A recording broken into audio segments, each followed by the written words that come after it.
إن الحمد لله نحمده ونستعينه ونستغفره ونعوذ بالله من شرور أنفسنا ومن سيئات أعمالنا. من يهده الله فلا مضل له ومن يضلل فلا هادي له، وأشهد أن لا إله إلا الله وأشهد أن محمدًا عبده ورسوله. فإن خير الحديث كتاب الله، وخير الهدي هدي محمد صلى الله عليه وسلم، وشر الأمور محدثاتها، وكل محدثة بدعة، وكل بدعة ضلالة، وكل ضلالة في النار. فاعوذ بالله السميع العليم من الشيطان الرجيم. بسم الله الرحمن الرحيم. واعبدوا الله ولا تشركوا به شيئا وبالوالدين إحسانا. رب اشرح لي صدري ويسر لي أمري واحلل عقدة من لساني يفقهوا قولي. سبحانك لا علم لنا إلا ما علمتنا إنك أنت العليم الحكيم.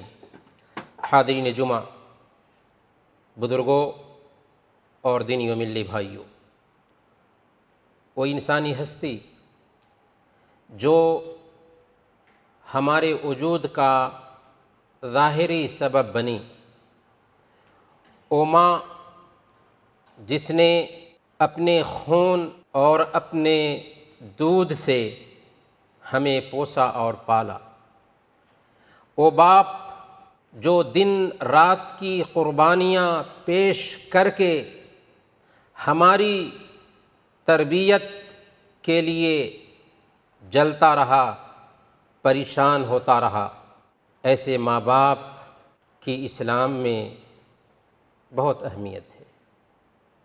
لیکن افسوس کہ جب ایک انسان برسر روزگار ہو جاتا ہے، شادیاں کر لیتا ہے، اس کے پاس بچے ہو جاتے ہیں، تو ماں باپ کو بھول جاتا ہے۔ ماؤں نے جن کو خون پلا کر جوان کیا، بچپن کے لوٹتے ہی وہ بچے بدل گئے۔ ہم جس دین کے ماننے والے ہیں، اس دین نے ماں باپ کا اللہ رب العالمین کے حق کے فوراً بعد حق رکھا ہے۔ اللہ فرماتا ہے وَاعْبُدُوا اللَّهَ وَلَا تُشْرِكُوا بِهِ شَيْئًا وَبِالْوَالِدَيْنِ إِحْسَانًا۔ اللہ کی عبادت کرو اور اللہ کے ساتھ کسی دوسرے کو شریک مت ٹھہراؤ، اور ماں باپ کے ساتھ اچھا سلوک کرو۔ اللہ کے حق کے فوراً بعد ماں باپ کے ساتھ حسن سلوک کا حکم دیا گیا۔ وَقَضَىٰ رَبُّكَ أَلَّا تَعْبُدُوا إِلَّا إِيَّاهُ وَبِالْوَالِدَيْنِ إِحْسَانًا۔ تیرے رب کا فیصلہ ہے کہ اللہ کے علاوہ کسی اور کی عبادت مت کرو اور ماں باپ کے ساتھ اچھا سلوک کرو۔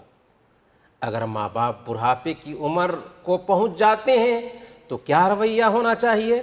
اما یبلغن عندک الکبر احدہما او کلاہما فلا تقل لہما اف ولا تنہرہما وقل لہما قولا کریما۔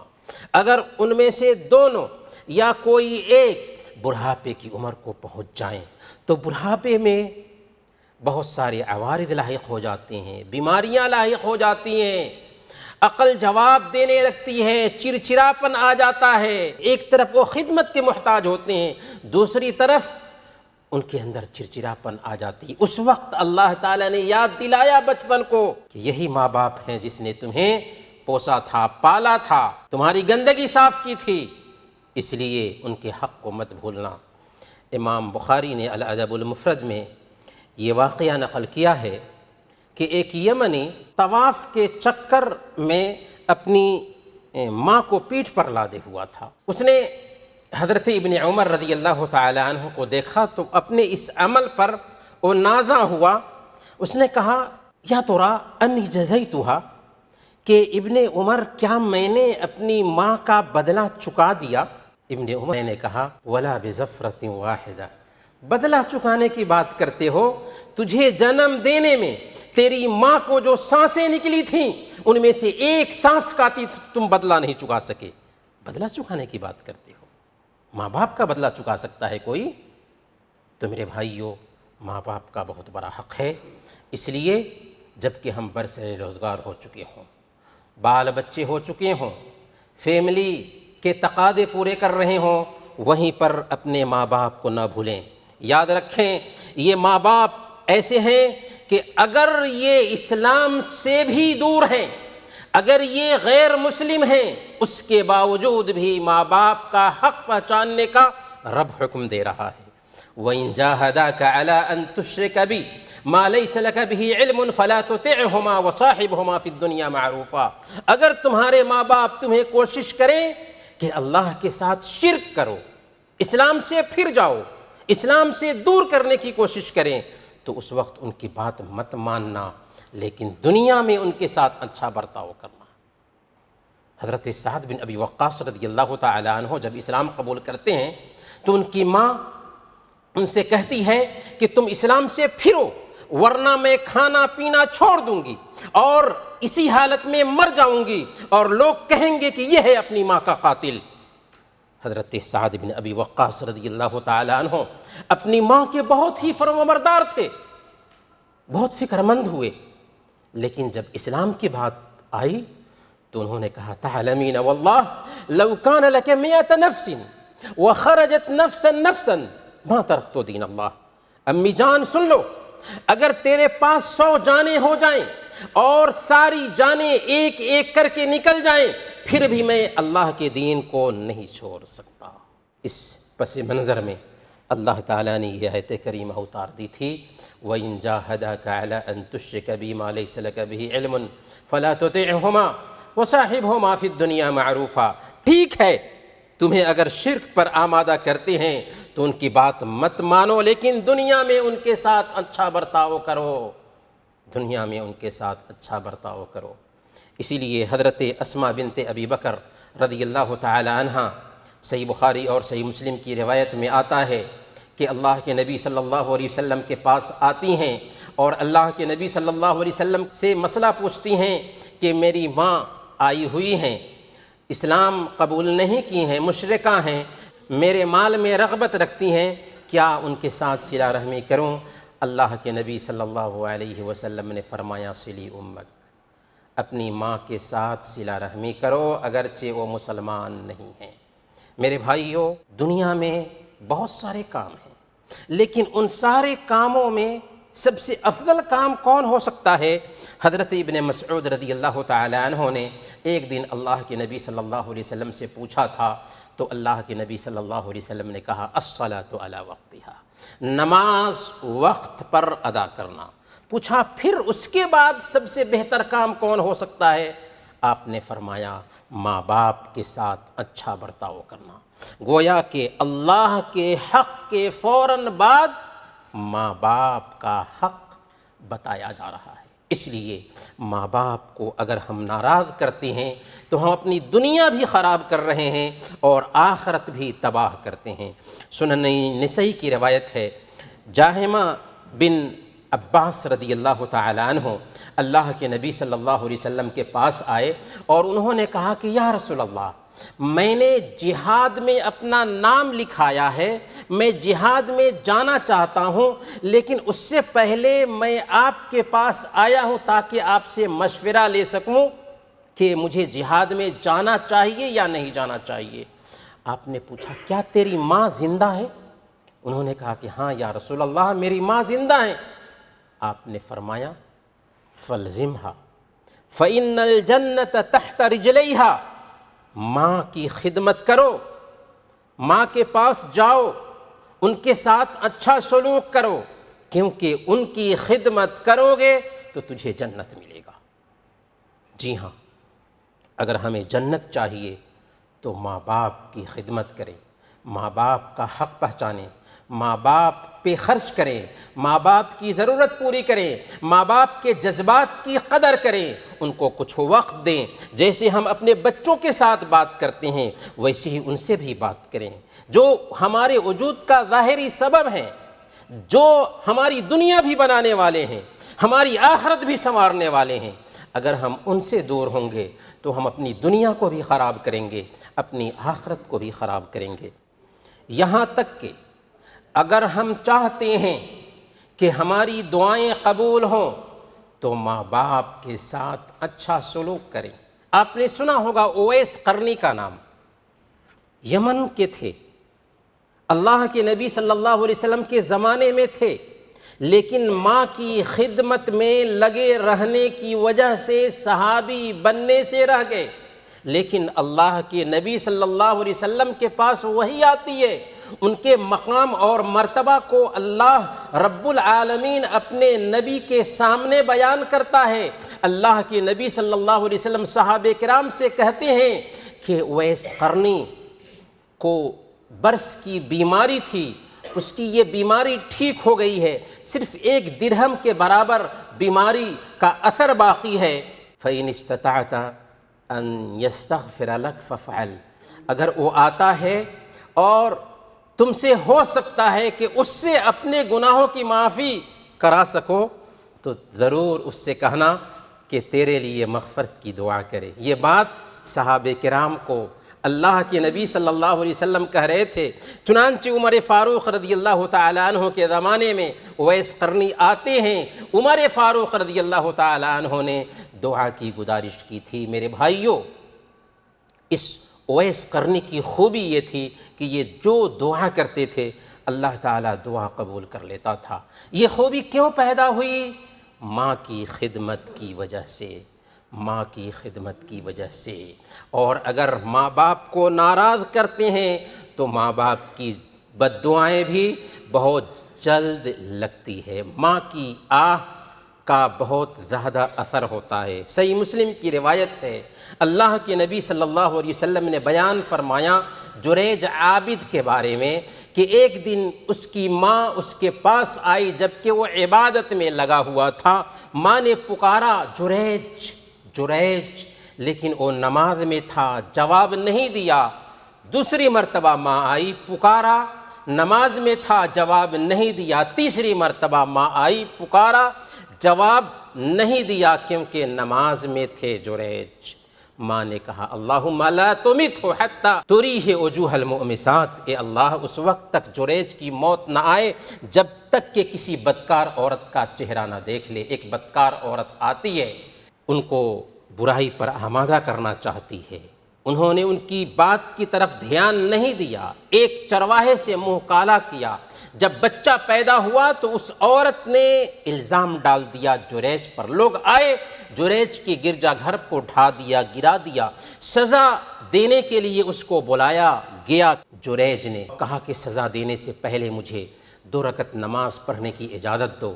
2 رکعت نماز پڑھی، اس کے بعد پھر اس بچے کو بلایا، بچے کے پیٹ پہ ہاتھ رکھا اور پوچھا کہ بچے بتا تیرا باپ کون ہے؟ اللہ تعالیٰ نے اس دودھ پیتے بچے کو زبان دے دیا اور بچے نے کہا کہ میرا باپ فلاں چرواہا ہے۔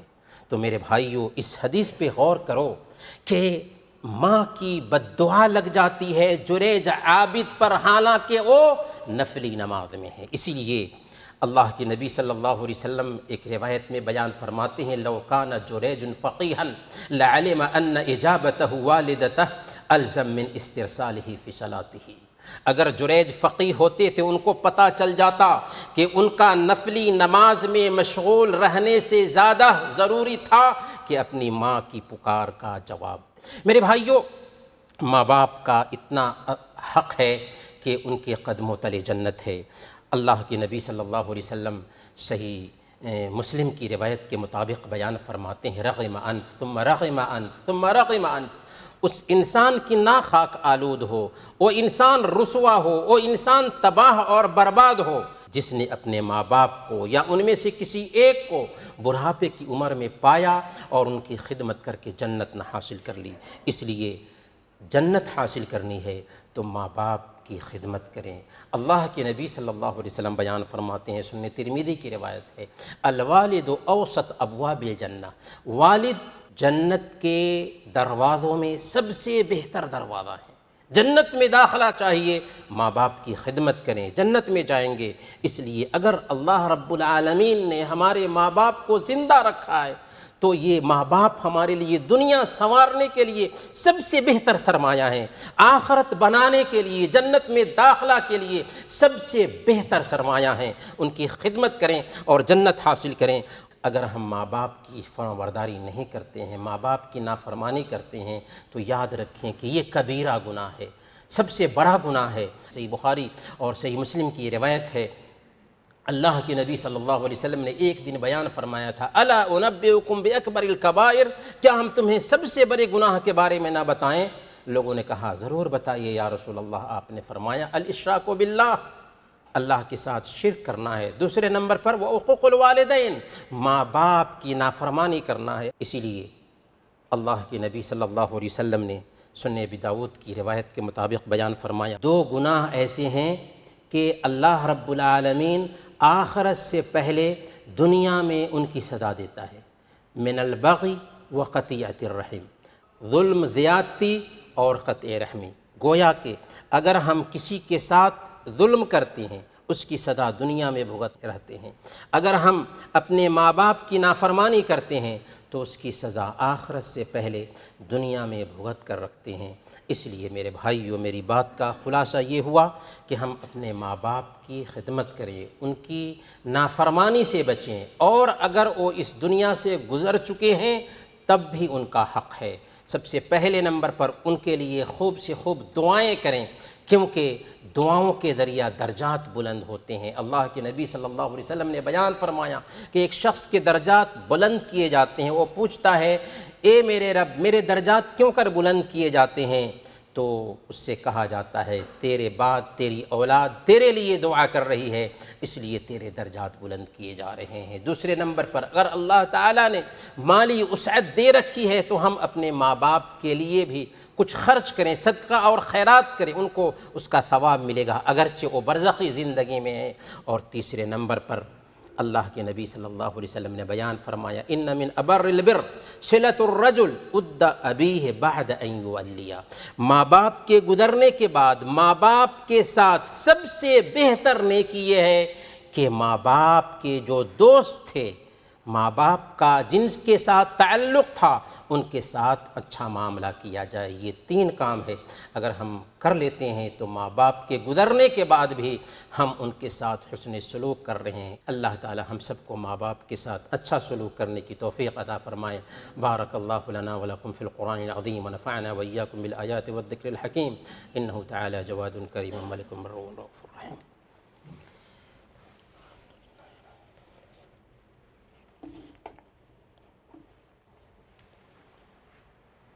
إن الحمد لله نحمده ونستعينه ونستغفره ونعوذ بالله من شرور أنفسنا ومن سيئات أعمالنا، من يهده الله فلا مضل له ومن يضلل فلا هادي له، وأشهد أن لا إله إلا الله وأشهد أن محمدًا عبده ورسوله، فإن خير الحديث كتاب الله وخير الهدي هدي محمد صلى الله عليه وسلم، وشر الأمور محدثاتها وكل محدثة بدعة وكل بدعة ضلالة وكل ضلالة في النار، فأعوذ بالله السميع العليم من الشيطان الرجيم، بسم الله الرحمن الرحيم، إن الله وملائكته يصلون على النبي يا أيها الذين آمنوا صلوا عليه وسلموا تسليما، اللهم صل وسلم وبارك على محمد وعلى آل محمد كما باركت على إبراهيم وعلى آل إبراهيم إنك حميد مجيد، وارض اللهم عن الخلفاء الراشدين أبي بكر وعمر وعثمان وعلي وعن سائر الصحابة أجمعين، اللهم أمطر شآبيب رضوانك على جميع المؤمنين والمؤمنات والمسلمين والمسلمات الأحياء منهم والأموات، اللهم لا تدع لنا ذنبا إلا غفرته ولا هما إلا فرجته ولا دينا إلا قضيته ولا حاجة من حوائج الدنيا إلا قضيتها يا أرحم الراحمين، اللهم أعز الإسلام والمسلمين وأذل الشرك والمشركين ودمر أعداءك أعداء الدين، عباد الله رحمكم الله، إن الله يأمر بالعدل والإحسان وإيتاء ذي القربى وينهى عن الفحشاء والمنكر والبغي، يعظكم لعلكم تذكرون، اذكروا الله يذكركم وادعوه يستجب لكم ولذكر الله أكبر والله يعلم ما تصنعون۔